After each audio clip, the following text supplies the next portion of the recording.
Good morning or good afternoon. My name is Leah. Welcome back to the sixth episode of the animation of the Law Office of Melissa Day.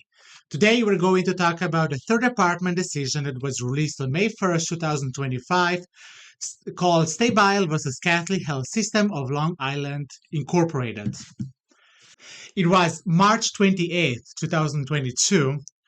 A nurse ends his shift at a hospital. He walks toward his car in the employee parking lot, but never makes it.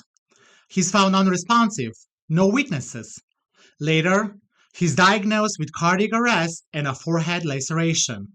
A claim is filed alleging he suffered a workplace injury on hospital property just after the work. But here's the legal question. Was this event within the scope and course of employment? Under the workers' compensation law, injuries are compensable only if they occur in the course of employment and arise out of it. The claimant's attorney argued that because the nurse had just finished overtime and was still on hospital grounds, the injury was work-related. But here's the issue. The event was unwitnessed and nothing connected the cardiac arrest to his job duties.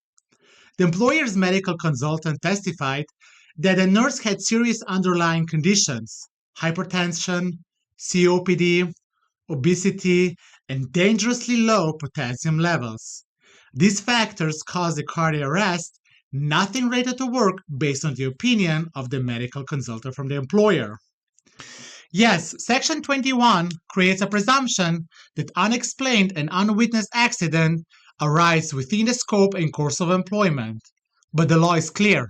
The presumption does not prove an accident happened, and the presumption can be rebutted if the carrier or employer proves with substantial evidence that is not within the scope and course of employment.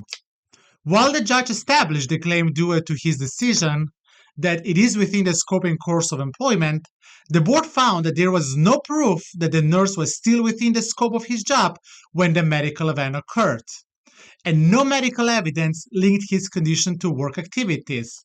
As a result, the claim was disallowed, and the third department confirmed the board's decision with the same reasoning.